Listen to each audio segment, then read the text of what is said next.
Rechercher le bien de la ville. On va parler de la ville aujourd'hui.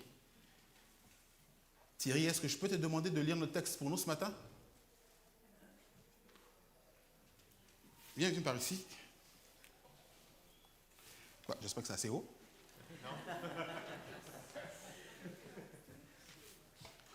Ce matin, on va lire dans Jérémie, au chapitre 29, à partir du verset 1 au verset 11.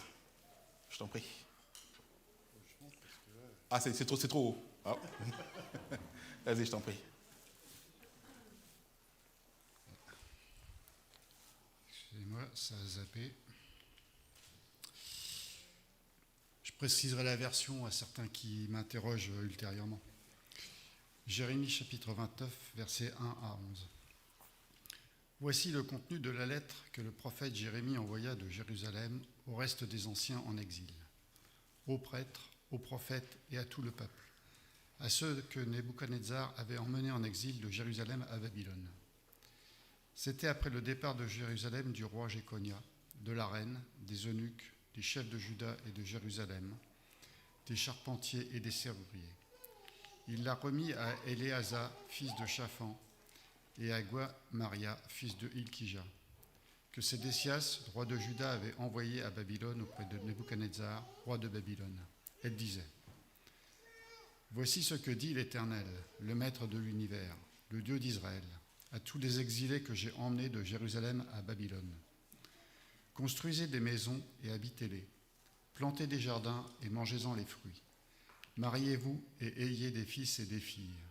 Donnez des femmes en mariage à vos fils et des maris à vos filles, pour qu'elles mettent au monde des fils et des filles.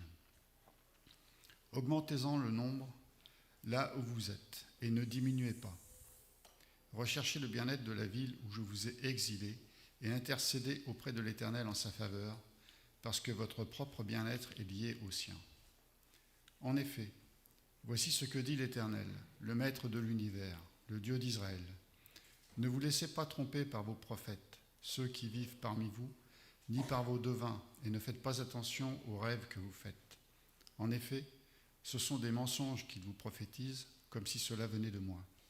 Je ne les ai pas envoyés, déclare l'Éternel. En revanche, voici ce que dit l'Éternel. Dès que 70 ans seront passés pour Babylone, j'interviendrai en votre faveur. J'accomplirai ce que je vous ai promis en vous ramenant ici. En effet, moi je connais les projets que je forme pour vous, déclare l'Éternel, projets de paix et non de malheur, afin de vous donner un avenir et de l'espérance. Amen. Merci Thierry. Prenons une seconde pour prier. Tendre Père, nous te remercions pour ta parole. Et ce matin, nous sommes rassemblés pour entendre chacun de nous, entendre ce que tu as à dire à nos cœurs et à nos esprits. Nous te demandons, Seigneur, de permettre ce matin que, par ta grâce et par ta puissance, nous soyons transformés par le renouvellement de l'esprit, afin que nous sachions discerner ce qui est ta volonté pour chacun de nous, ce qui, Seigneur, à tes yeux est agréable, bon et parfait. À toi, toute la gloire et toute l'honneur. En Jésus, nous te prions. Amen. Le quartier, moi, dans lequel j'ai grandi au Congo, s'appelait Mansimu. Enfin, c'est un quartier reculé, hein. C'est pas un quartier du centre-ville. À l'époque, quand j'étais petit, il n'y avait rien après. Il n'y avait que des arbres, que des broussailles après. Et la ville s'est rapidement étendue. Voilà un peu à quoi ça ressemble, pas loin de là où j'habitais. Notre maison était dans un quartier qui surplombait un fleuve qui s'appelait le Djoué. C'est un grand fleuve très, très profond. Souvent, on allait se baigner ou chercher de l'eau pour le ménage, parfois. Et pas loin, il y avait les cataractes, le fleuve Congo qui coulait. Et puis, on l'entendait de loin. C'était vraiment un bruit assourdissant. C'est le deuxième fleuve au monde. Les gens ne le savent pas, mais c'est au Congo que nous avons le deuxième, après l'Amazonie, en débit, c'est le deuxième fleuve le plus grand. Donc, vous comprenez que moi, je ne suis pas un homme, enfin, je ne suis pas quelqu'un qui aime les grandes villes. Je les trouve jolies, hein, c'est bien de visiter, mais habiter les grands centres urbains, c'est pas ma tasse de thé. C'est pas mon dada. Et donc, naturellement, quand j'ai lu que la première fois que j'ai lu Genèse, j'ai appris que la première ville avait été bâtie, la toute première ville avait été bâtie par Caïn. Et il l'avait appelé d'Enoch, le nom de son fils. Et je me suis dit, mais vu que Caïn, la première ville a été bâtie par Caïn, le meurtrier, la ville est contraire, un peu contraire au plan de Dieu. Hein, quand on voit les tours de béton, on voit les constructions, on voit les immeubles, la pollution, la circulation, comment ça abîme toute la nature que Dieu a faite, ça enlaidit la création de Dieu. Donc forcément, Dieu est contre la ville. C'est pas trop dans son plan. D'ailleurs, au commencement, on nous a mis dans un jardin, hein, pas dans une ville. Oui, pour moi, la ville représentait le pied de nez de l'homme à Dieu. Le pied de nez de Caïn à Dieu. Quand Dieu a dit à Caïn, désormais tu seras errant de lieu en lieu, hein, la terre ne donnera plus son. Donc Caïn a dit à Dieu, si c'est comme ça, moi je me fais mon propre coin. Tu refuses de me laisser le jardin, moi je bâtis mon propre jardin à moi. Je bâtis ma propre cité. Et il l'a donné du nom de son fils. Et pour moi, la ville était une création de la branche de Caïn. C'est quelque chose qui... Pourquoi je vous dis ça? C'est parce que peut-être que parmi nous, il y en a qui ont... Même si ce n'est pas clair dans notre esprit, parfois il y a des choses qui en nous sont comme des comment on appelle ça? C'est comme des forteresses en nous. C'est comme des raisonnements qui sont là, qui ne disent pas leur nom, on ne se le dit pas clairement. Mais ce qu'il y a en dessous, des fois c'est ça, que la ville est néfaste. Que la ville, au final, on attend que Dieu nous enlève de là. Enlèvement, ouais, puis on est parti, au revoir la ville, ciao. Et ça, c'était ma compréhension. C'est ce que je pensais, ce que je croyais. Mais pourtant, dans la Bible, on voit, et puis après, quand j'ai relu l'histoire, j'ai dit, oh tiens, je la lisais avec des lunettes, parce que la branche de Seth aussi a bâti des villes. Ah, oui, la branche de l'Alliance a bâti des villes. On voit que les descendants de Cham, Couche, et puis après Canaan, les descendants d'Émeraude, ont bâti des villes. Et les villes ont été un refuge quand Israël a fui la famine en Égypte. Quand ils sont descendus en Égypte, Israël et ses fils, on les a mis à Goshen. C'est dans des villes, dans des régions et dans des villes qu'ils ont habité. La Bible nous dit pourtant que même des Hébreux, Exode chapitre 1, verset 11, et on établit sur les Hébreux, des chefs de corvée afin de l'accabler de travaux pénibles. C'est ainsi qu'il, le peuple de Dieu, les Hébreux, bâtit les villes de Python et de Ramsès pour servir de magasin à Pharaon. Ils ont bâti des villes. Et quand Israël a lancé la conquête de Canaan, ce n'est pas des champs, ils n'ont pas habité dans des champs, dans le désert, ils étaient dans des tentes. Mais quand ils ont lancé, ils sont rentrés, ils ont pris des villes. Ils ont habité des villes sous l'ordre de Dieu.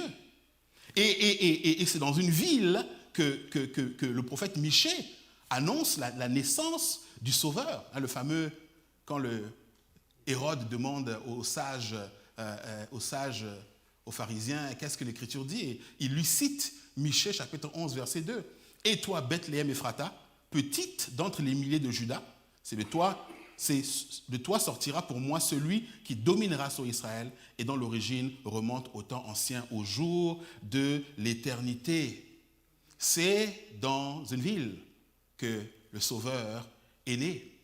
C'est dans une ville, Jérusalem, qu'il a fait l'expiation pour nos fautes.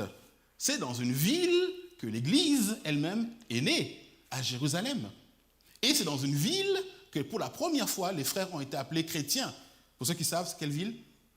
Antioche.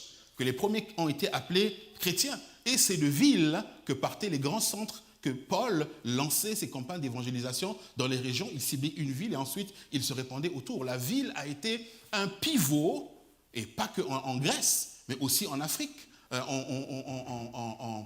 la corne de l'Afrique et au Moyen-Orient, au Proche et au Moyen-Orient. Les villes ont été un axe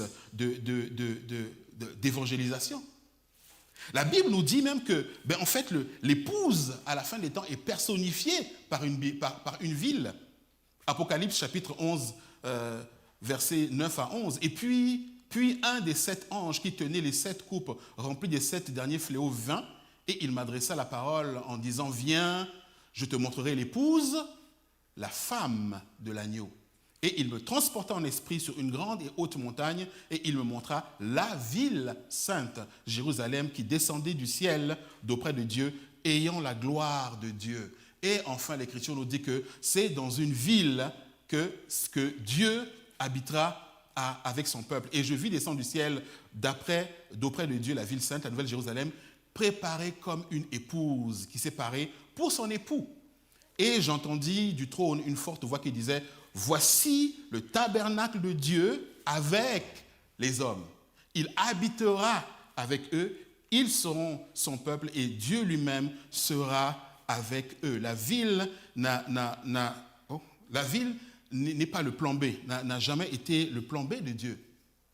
La ville est dans le plan de Dieu, complètement. Et ce qui est intéressant ici, c'est que c'est juste que la conception humaine, de l'homme, et la conception de Dieu de la ville, elle est différente.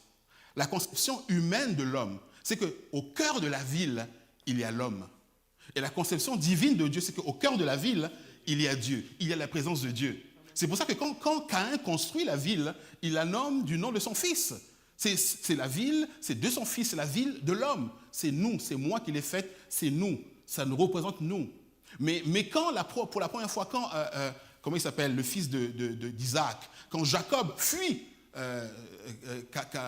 il fuit son frère et il part vers Padam, à un moment donné, il dort à un endroit, n'est-ce pas? Il met sa tête sur un caillou, il fait un grand rêve.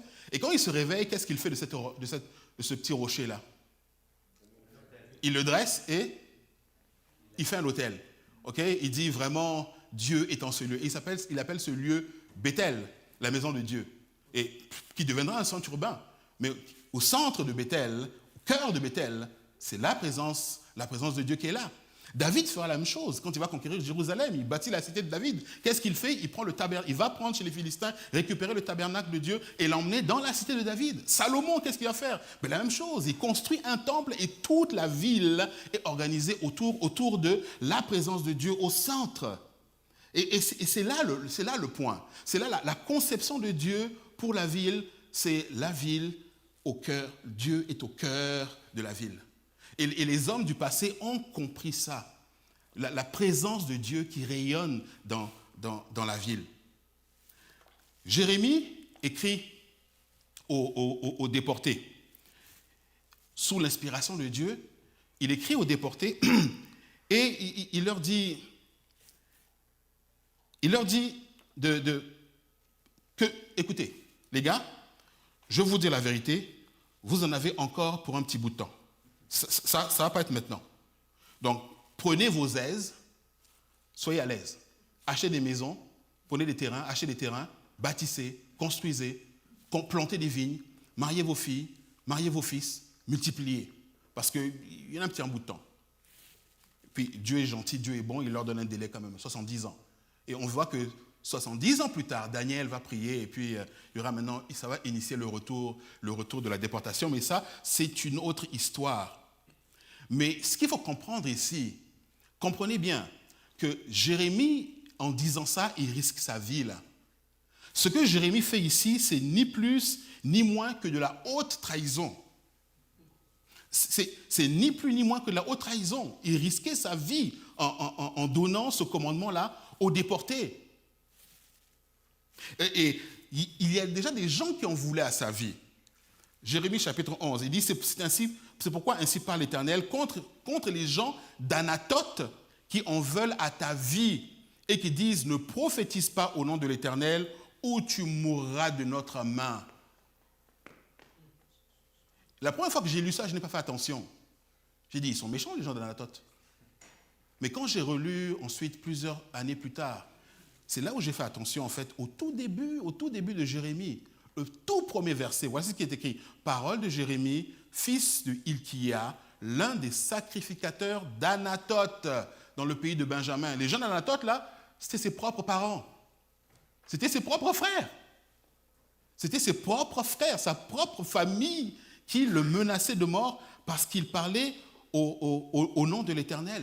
La situation de Jérémie n'était pas facile. Quand il a envoyé cette lettre et publiquement il leur a donné le commandement, là où vous êtes là, prier pour le bien de la ville, désirer le bien de la ville. Pourquoi? Mais parce que Babylone avait dévasté Jérusalem, avait dévasté Juda, avait dévasté Israël. Et toi, tu viens nous parler, tu soutiens en gros ceux qui nous ont fait du mal. C'est pas comme si Jérémie n'avait pas vu ce qui s'était passé. Il a documenté. Jérémie, dans les lamentations de Jérémie, il parle même de comment est-ce que les gens ont été réduits au cannibalisme. Il dit, les femmes, malgré leur tendresse, font cuire leurs enfants et ils leur servent de nourriture au milieu du désastre de la fille de mon peuple. Il a assisté aussi au viol en Syrie. Il dit, ils ont déshonoré les femmes dans Sion, les vierges dans les villes de Juda. Il a assisté aux exactions, aux exécutions sommaires. Il dit, les chefs ont été pendus par leurs mains. La personne des vieillards n'est pas respectée. Il a vu toutes ces choses, toutes ces atrocités que Babylone a commises. Et pourtant, loin de maudire Babylone et de souhaiter sa destruction, il demande au peuple de rechercher, pas juste souhaiter, rechercher. Voyez comment vous allez faire du bien à la ville et prier l'Éternel pour elle. Et prier pour elle. On voit l'esprit de la prophétie, on voit l'esprit de Dieu. Quand Jésus est venu, il dit, priez pour ceux qui vous maltraitent. C'est nouveau. Non, le même esprit parle depuis le commencement. Le même esprit de grâce parle depuis le commencement. Et là, on voit, et là, on entend Jésus sur le mont des Oliviers. Priez pour ceux qui vous maltraitent. Mais comprenez qu'en disant ça, il risquait vraiment sa vie. Et si Dieu nous a donné à son peuple ce commandement pour une ville qui s'est montrée abominable pour eux, à combien plus forte raison la ville dans laquelle nous, aujourd'hui, on habite? De Montagne, Saint-Eustache, Boisbriand, Oka ou les villes aux alentours, n'ont pas conquis quoi que ce soit, n'ont pas tué qui que ce soit. Est-ce que nous devions leur souhaiter plus de mal qu'à Babylone qui s'est montrée ennemi du peuple de Dieu? Et ça, pourquoi? Parce que ça nous donne maintenant un contraste. Vous voyez comment un peuple méchant comme ça, là, comment Dieu demande de les traiter. À combien plus forte raison aujourd'hui, en 2026, combien Dieu nous demande de traiter les villes du Québec dans lesquelles nous habitons? Qu'est-ce qu'il nous demandera? On a souvent tendance à voir la ville sous un aspect terrain d'évangélisation. Mais comprenez-moi bien, c'est un champ missionnaire. Le monde entier est pour nous un terrain d'évangélisation. Mais le problème, c'est comment on comprend l'évangélisation. Nous, parfois, on le comprend comme simplement sortir, montrer une pancarte. Dieu t'aime. Ou aller au coin de la rue. Repentez-vous, sinon vous allez mourir, bande de pécheurs. Non, je rigole. On ne dit pas ça. On n'est pas. Mais... Et souvent, c'est comme ça qu'on le comprend simplement. Mais au-delà, ça va plus loin que ça. Ce chant n'est pas... C'est l'essentiel. La grande commission n'est pas la seule commission. La grande commission, elle n'est pas la seule. Nous devons aussi participer à la restauration, à l'action de Dieu au milieu de cette ville-là. Et nous devons prendre notre place dans ce qu'il fait au milieu de nous. Pas simplement par la prédication, mais aussi par l'action. Vous voyez l'exemple que Jésus nous a donné du Samaritain, du Juif et du Samaritain, c'est tellement fort que Christ est inversé. Au lieu que ce soit le Juif qui aide le Samaritain, et là les Juifs l'auraient compris, c'est le Samaritain qui aide le Juif. C'est le Samaritain qui aide le Juif. C'est celui-là qui est loin, qui est éloigné, et c'est lui qui se montre le prochain de celui qui était censé montrer les bonnes choses et les bonnes actions, montrer à l'autre peuple. Le Seigneur inverse. Et la question qu'aujourd'hui j'aimerais qu'on se pose, est-ce qu'on a conscience que nos voisins, les villes dans lesquelles nous habitons, sont nos prochains? Est-ce qu'on comprend que ceux qui habitent de montagne, la ville dans laquelle notre assemblée se rassemble, ceux qui habitent de montagne, est-ce qu'on comprend qu'ils sont notre prochain, chrétiens ou pas chrétiens? Qu'ils sont notre prochain? Souvent, parfois, on a malheureusement, et ça, c'est vraiment les chrétiens en grand nombre, on a souvent cette habitude de considérer notre prochain seulement quand il est converti. Quand il devient chrétien, là maintenant, oh là, t'es mon prochain. Avant ça, c'est compliqué. Nous devons prêcher l'évangile de Dieu. Nous devons annoncer l'évangile de Dieu. Nous devons annoncer l'évangile à toute la création. Mais nous devons aussi prendre part, notre part aussi, des souffrances qui sont autour de nous, prendre notre part, nous incarner. Dieu, il ne s'est pas assis sur le trône en nous regardant en disant « Je vous souhaite bonne chance. Vous êtes capables. Allez-y. » Il a quitté son trône, lui, il est venu parmi nous. Hop, descendu et il est venu. Ce que nous connaissons, il l'a connu. Nos réalités, il les a connues aussi. Dans Matthieu, chapitre 5, le sermon sur la montagne, voici ce que le Seigneur dit. Vous avez appris qu'il a été dit, tu aimeras ton prochain et tu haïras ton ennemi. Mais moi, je vous dis, aimez vos ennemis, bénissez ceux qui vous maudissent et faites du bien à ceux qui vous haïssent. Hein? Ça nous rappelle Jérémie, ça. Et priez pour ceux qui vous maltraitent et qui vous persécutent, afin que vous soyez fils de votre Père qui est dans les cieux. Car il fait lever son soleil sur les méchants comme sur les bons. Et il fait pleuvoir sur les justes et sur les injustes. Notre Père, il fait briller son soleil sur tout le monde. Bon, méchant, Hitler a goûté au soleil. Hein. Il a goûté de l'eau des rivières. Ben oui, hein. Il a mangé le bon repas. Il a respiré l'air frais des montagnes. Comme tous les autres. Mais parce que nous sommes ses enfants, c'est dans notre nature de faire le bien autour de nous, de faire le bien aussi pour le bien, de servir, de prendre notre part, de prendre notre fardeau aussi des souffrances autour et de faire le bien pour faire le bien. Pourquoi? Parce que nous sommes ses enfants. Et lui, il ne fait pas de distinction. Quand il donne à tous. C'est bien fait, il les fait à tous. Et il le fait sans arrière-pensée. Et nous devons prendre notre place dans cette ville. On doit prendre notre place. Et quand je dis cette ville, ce n'est pas que deux montagnes, c'est toutes les villes aux alentours. Nous devons prendre notre place, vraiment prendre notre place. Sans arrière-pensée, sans nous cacher. Dire, il y a la laïcité, on n'a pas le droit. Et est-ce qu'il y a une loi qui m'interdit de dire qui je suis? Être chrétien, là, ce n'est pas ce que je crois, c'est qui je suis. Ce n'est pas une opinion, c'est une identité, c'est ce que nous sommes. Nous sommes enfants de Dieu, rachetés.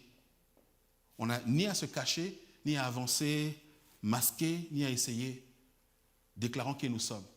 Mais prenons notre place. Vous savez, je me dis parfois qu'il semble que la ville est comme morte pour nous. C'est comme si on se rassemble dans nos assemblées le dimanche matin, on fait notre culte comme si dehors, en fin de compte, ça n'existe pas. De temps à autre, on va faire un petit truc pour envoyer des pamphlets, mais on ne vit pas dans la ville. On ne partage pas Au conseil municipal, est-ce qu'il y a l'un de nous, des fois, qui va, moi le premier, quand je dis ça, moi le premier, je me remets en cause. Est-ce que je m'engage pour voir, mais qu'est-ce qu'il n'y a pas dans ma ville? Est-ce que j'assiste des fois au conseil municipal pour voir ce qui se passe, pour voir les décisions qui sont prises? Est-ce que je donne ma voix? Est-ce que je donne mon conseil? Si l'Esprit de Dieu est en moi, pourquoi la voix de Dieu manque au conseil municipal de ma ville? Je ne parle pas d'être conseiller municipal, mais juste aller et exprimer. Et Jérémie, c'est ce qu'il leur dit. Bâtissez des maisons, habitez-les, plantez des jardins, mangez des fruits, prenez des femmes et engendrez des fils et des filles. Prenez des femmes pour vos fils et donnez des maris à vos filles, afin qu'elles enfantent des fils et des filles. Multipliez là où vous êtes, ne diminuez pas. Recherchez le bien de la ville où je vous ai mené en captivité et priez l'Éternel en sa faveur, parce que votre bonheur dépend du sien. On est déportés. Ici-bas, nous sommes déportés. Nous ne sommes pas chez nous. Nous ne sommes pas chez nous. Mais ça ne veut pas dire qu'on doit rester là à fixer le ciel en attendant que Dieu vienne, sans regarder ce qui se passe autour de nous. Attendre son retour sans participer activement à la vie de la cité, ce n'est pas ce qu'on nous demande.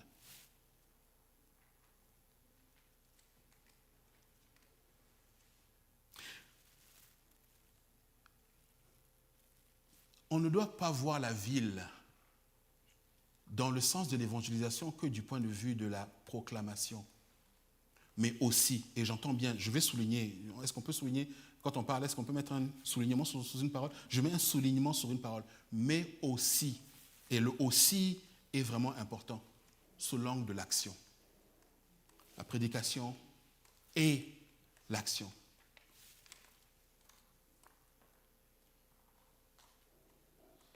Et la Bible nous déclare qu'il y aura un temps où Dieu fera grâce. Il y a un temps où Dieu fera grâce. Mais on n'a pas à attendre qu'ils soient devenus frères et sœurs, qu'ils soient convertis avant de nous investir aussi dans la vie, dans la vie de la ville. J'aime beaucoup, vous savez, j'ai grandi aussi au Niger, mais du côté de mon père, on est du Niger, et on a beaucoup d'expressions qu'on a empruntées à l'arabe. Pourquoi? Parce que c'est un pays musulman déjà, et donc beaucoup de mots, d'expressions, c'est des mots arabes, parce que les expressions de la langue ont soit disparu, ou soit ont été, depuis le temps, c'est plus là. Et il y a un mot qu'on emploie énormément, qu'on aime beaucoup au Niger. Je pensais que c'était la langue du pays, mais en fait non, c'est de l'arabe. Et ce mot, c'est fils bidillah. Est-ce que quelqu'un a déjà entendu ce mot-là? Quelqu'un a jamais entendu cette expression, fils bidillah? Littéralement, ça veut dire sur le chemin d'Allah, mais bon, bref. En gros, ça signifie pour l'amour de Dieu. On fait quelque chose, on le fait gratuitement. On le fait juste parce qu'on veut être agréable à Dieu. Souvent, quand on donne quelque chose à quelqu'un, on dit je te le donne, fils bidillah, je te le donne, il n'y a aucune contrepartie. On n'attend aucune contrepartie. Je le fais sans aucune autre raison que d'être agréable à Dieu. Voici ma raison. Dans 1 Pierre dit ceci aux chrétiens, il dit « Ayez au milieu des païens une bonne conduite, afin que là même où ils vous calomnient, comme si vous étiez des malfaiteurs, ils remarquent quoi? Ils remarquent vos bonnes œuvres et glorifient Dieu au jour où il le visitera. » Les bonnes œuvres que les païens vont remarquer, ce n'est pas la prière, parce qu'ils ne viennent pas au milieu de nous, ils n'assistent pas à nos cultes. Oui ou non? Ce n'est pas nos jeunes non plus, non? Ils savent qu'on gêne? Non. Qu'est-ce qu'eux, ils vont remarquer? Ce qu'eux, ils vont remarquer, c'est les actions qui sont visibles pour eux. Ce qui est visible pour eux. Il dit, même si vous calomniez en disant, votre religion, c'est n'importe quoi, votre Jésus, on ne veut pas entendre parler, on ne veut pas entendre parler. Oui, mais vous voyez ce que nous faisons. Vous voyez le bien que nous faisons autour de vous. Et Pierre dit, ils glorifieront Dieu le jour où Dieu les visitera. Un jour viendra, un jour de grâce, où leurs yeux seront ouverts. Mais il faut que vous soyez là. Et il faut que vous fassiez ces choses-là. Il faut que nous fassions ces choses-là. Il faut que nous marquions notre présence. Parce qu'un jour viendra où leurs yeux seront ouverts et ils comprendront ce que Dieu fait.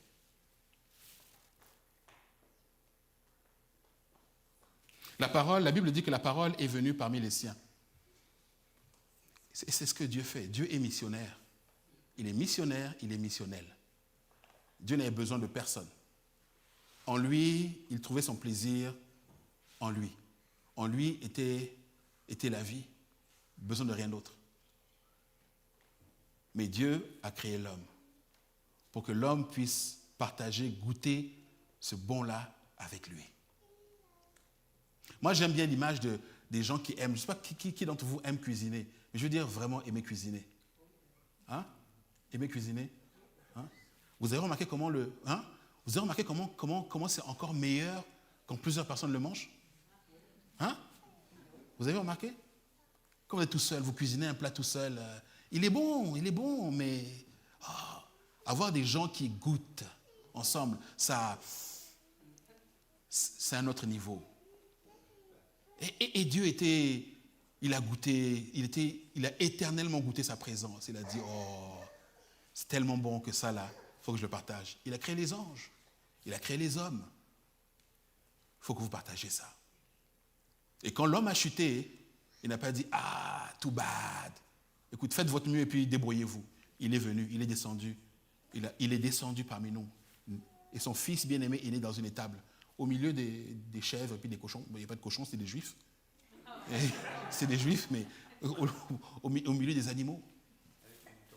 Hein? Notre foi doit s'incarner. Elle doit s'entendre. Notre voix doit être entendue. Et nos œuvres doivent être vues.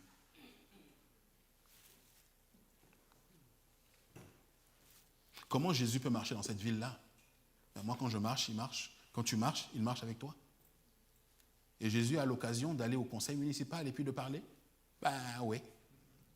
Jésus a l'occasion d'aller et puis de nettoyer les berges. Ah mais là, il a servi. Il a lavé les pieds de ses disciples. Notre foi doit s'incarner hors des murs de ce bâtiment. Récemment, et comment? Concrètement. Récemment, j'ai fait une, comme vous le savez, je suis en pleine étude, et un de mes collègues s'appelle Ben Carbone. Je pense que certains d'entre vous connaissent son père, moi je ne connaissais pas son père, jamais rencontré non plus, je ne sais pas s'il est toujours vivant ou pas. Il est toujours vivant? Il est Alberto. Ah, oui, Alberto Carbone. Ben, je ne connais pas le papa, mais je connais le fils, et on a partagé nos idées, partagé nos études, parce qu'on est actuellement sur un certain sujet. Et il y a deux choses que dans le document qu'il a rendu que j'ai trouvé intéressant. C'est très intéressant. Et j'aimerais le partager avec vous. Une des choses qu'il a dites ici, dans son document, il dit que l'Église n'est pas appelée à fuir son contexte, mais appelée à bénir son contexte. Sortir du monde, c'est sortir de ce système-là qui nous rend esclaves. C'est être libéré de l'esclavage du péché, libéré de l'esclavage de notre intelligence et être renouvelé. Mais ça ne signifie pas sortir littéralement de la ville, prendre ma maison, soulever ma maison et puis aller dans un champ et puis le poser dans un champ. On vit dans un contexte, on vit dans une ville. Trouvons les moyens concrets de bénir cette ville-là. Trouvons les moyens concrets de marquer notre présence. Et deux, la mission de l'Église n'est pas d'identifier qui est son prochain. Et malheureusement, parfois on a tendance à se poser cette question-là. C'est qui notre prochain? Toi, tu n'es pas trop mon prochain. Lui, là, il est un peu plus mon prochain, je veux lui interagir avec lui, je veux lui l'aider. L'Église n'est pas appelée à identifier son prochain, mais à devenir le prochain de la ville. Tout commence par un changement de regard sur la ville. Changer de regard sur le lieu ou les lieux, nos villes aussi où on habite, changer de regard sur ces villes-là.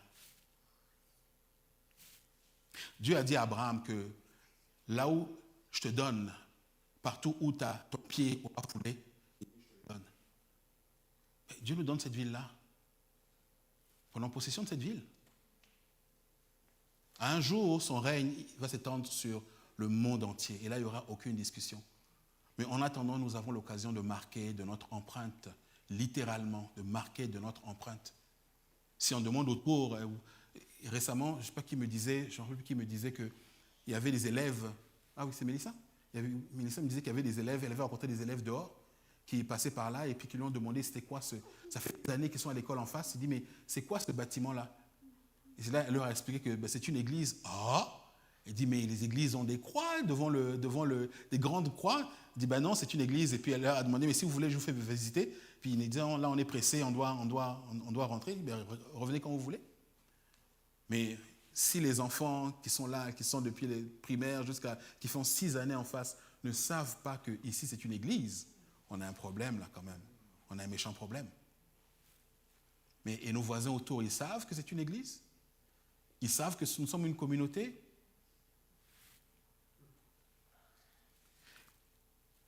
On vit dans un monde, c'est vrai, on est au Québec en 2026. Je sais que c'est compliqué.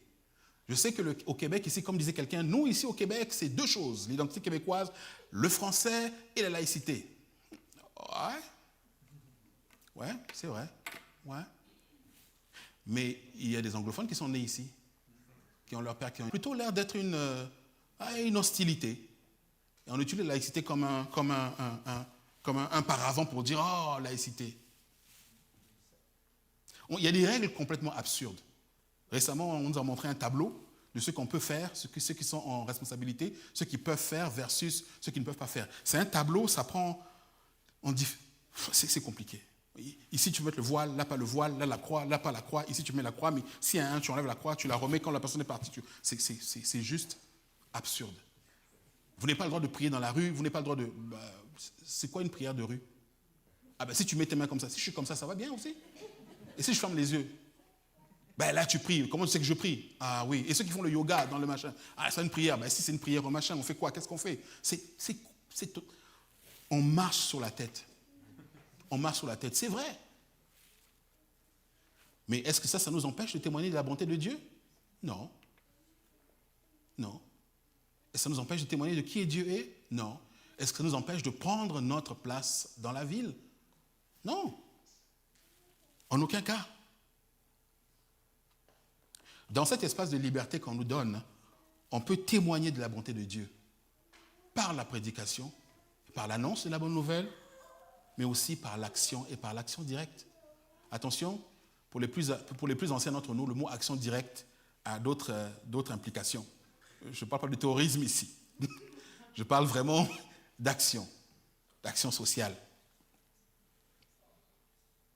Et dans l'interaction avec les gens de la ville, avec la mairie, avec les organismes, avec certaines assemblées de nos frères aussi qui sont là, qui ont aussi des problèmes. Il y a d'autres églises, je crois que sur la 5e avenue, il y a une église chrétienne, si je ne me trompe pas. C'est une église chrétienne? Oui, anglophone? Je ne sais pas si j'ai jamais visité. My bad. Est-ce qu'on peut les aider? Est-ce qu'on peut vous être utile à quelque chose? Est-ce qu'on peut vous prêter main forte? Pourquoi vous feriez ça? On est enfant de Dieu. Et j'ai certains points et pour cette leçon au travers de ça que nous avons apprise. La première leçon, c'est que la confiance est relationnelle avant d'être institutionnelle. L'Église ne peut pas rentrer à tel endroit. C'est la laïcité ou on ne peut pas rentrer à tel endroit. Ce n'est pas un problème d'institution, c'est un problème de relation. La première personne que les gens voient, c'est une personne, ce n'est pas une institution. Je peux rentrer où je veux, dans la ville où je vais, je rentre, mais je n'ai pas à cacher qui je suis.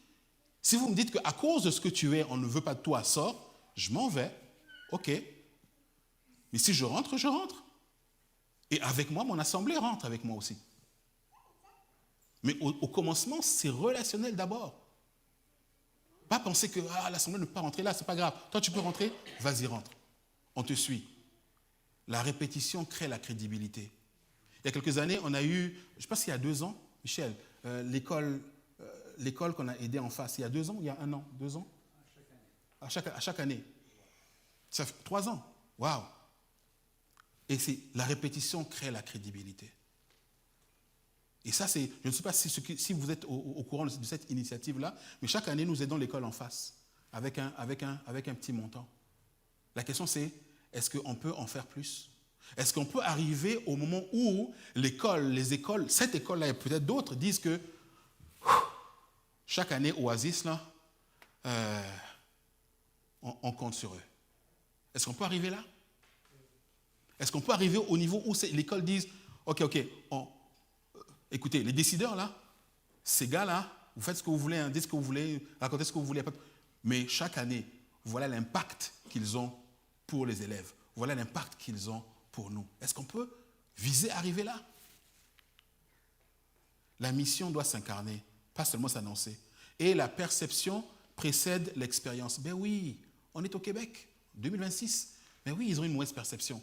Et l'Église, dès qu'on parle de l'Église, c'est comme si on a une vampire, on est arrivé avec des dents là. On n'a pas où c'est votre sang. Mais quand ils apprennent, ils vont apprendre à connaître. Quand tu apprends à connaître, ce ne sera plus l'Église, non, c'est Jay.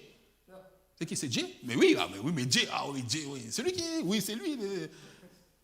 On dit, mais vous savez que Jay, donc il est de terre, oui, ben oui. Et là, vous comprenez?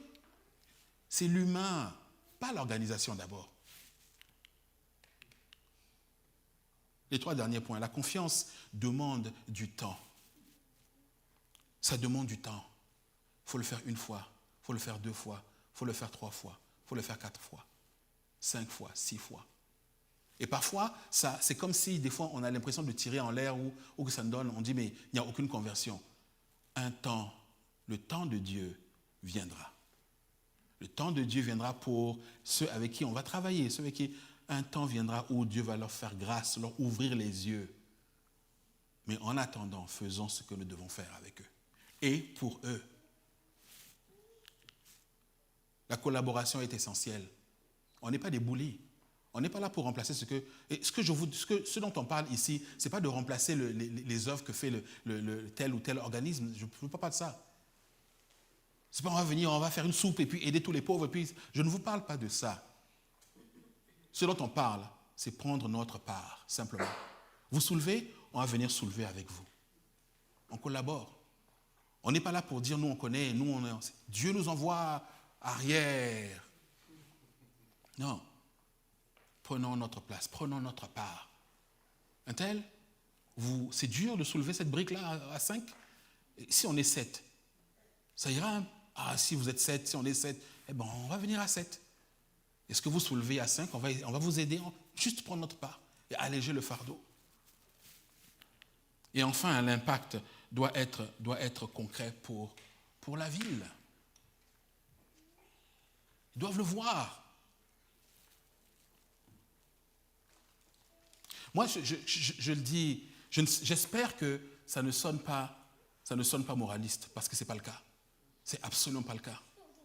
Ça fait des mois et des mois que ça me tourne dans le cœur,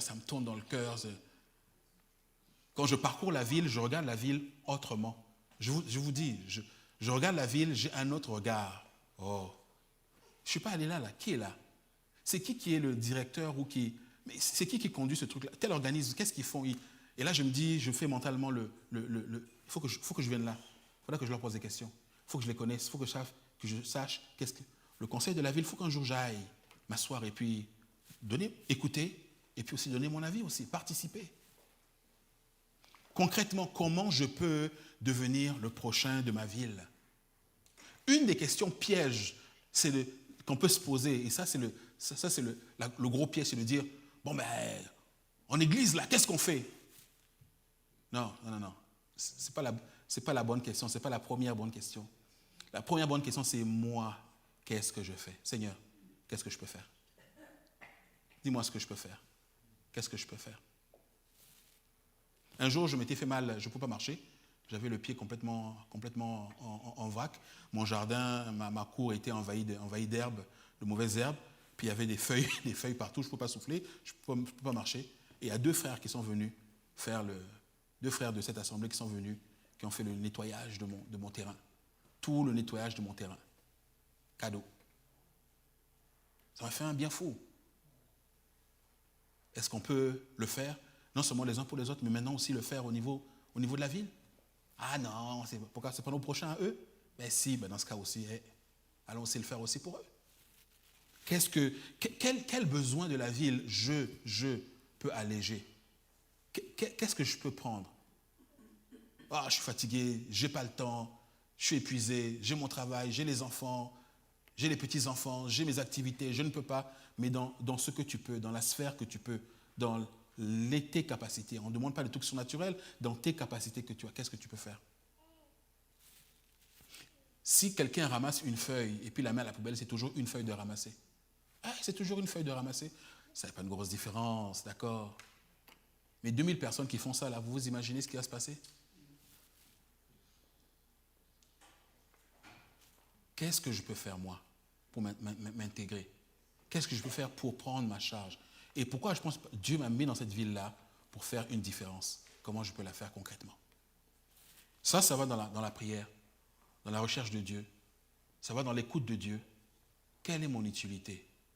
Et petit à petit, vous allez voir que cet investissement individuel-là va devenir tranquillement, un investissement collectif.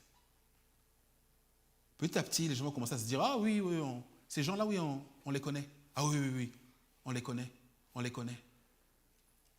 Il y aura un boulevard qui va s'ouvrir pour nous d'une manière qu'on n'imaginait même pas. Même pas. Quels sont les besoins qui reviennent chaque année? Est-ce que nos jeunes peuvent se dire, on va se lever et puis nettoyer les berges? Mettez un t-shirt sur vous. Si on vous demande, c'est qui? C'est quel? Comme les gens sont habitués à ce que les organismes fassent des OK, t-shirt, Oasis. Et puis hop, c'est quoi? C'est Oasis.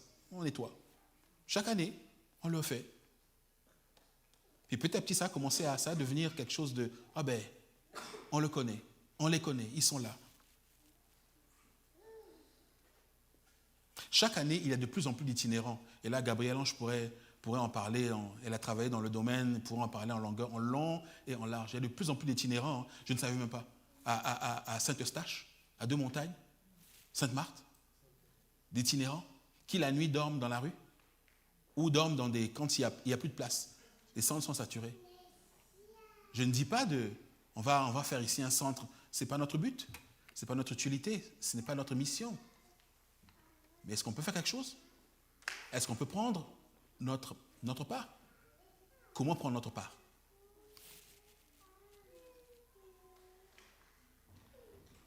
Cette année, on a quelques mois devant nous avant que l'hiver n'arrive. Est-ce qu'il y a une façon de donner un coup de main aux aidants, à ceux qui sont là? Pouvons-nous être le prochain de ceux qui vont dormir dans le froid cet hiver? Est-ce qu'on peut être leur prochain? Comment? Notre Seigneur, il a fait des miracles avec 2, 3 riens. 2 poissons. C'est 2 poissons ou c'est 5 pains et 2 poissons? Je me rappelle toujours c'est combien de poissons? C'est 2 poissons, hein? C'est 2 poissons. 2 poissons et puis 5 pains. Puis il a nourri des milliers avec. On s'est dit, Seigneur, j'ai géré. C'est pas grave. Avec le petit qu'on a, le peu de force qu'on a, le petit, on n'est pas nombreux, c'est pas grave. C'est pas une question, il a démontré, c'est pas une question de nombre. C'est une question de cœur. C'est une question de cœur. On n'a pas besoin de millions. Un cœur bien disposé est largement suffisant. Un cœur bien disposé est largement suffisant. Pas des millions. Laissons-nous conduire par l'Esprit. Et là, encore une fois, comprenez bien. J'aimerais qu'on soit, bien sûr, on comprenne la même chose. Je ne parle pas d'activisme. Je ne parle pas de dire, là, désormais, social. Le social est un aspect de ce que nous faisons, prêcher l'Évangile. Et ça va être un aspect aussi dedans. Ce n'est pas juste parler, mais c'est démontrer. La Bible dit, car Dieu a tant aimé le monde. J'aime beaucoup la version française, mais je préfère la version, même les latins, la version latine, elle est plus précise. Elle dit, voici comment Dieu a aimé le monde. Il a envoyé son Fils. Voici la façon dont il a aimé le monde. Comment allons-nous aimer la ville, les villes dans lesquelles Dieu nous place? Concrètement. On peut appeler le groupe de louanges pour le dernier chant. Ce matin, ce n'était pas très théologique. On n'a pas donné de grands mystères, mais juste un rappel. Dieu nous a donné toute une phase. Et cette église ici, elle est passée par 4 phases majeures. 4 phases majeures. Et là, on rentre dans une nouvelle, qu'on le veuille ou non, on rentre dans une nouvelle phase de l'église. On rentre dans une nouvelle phase.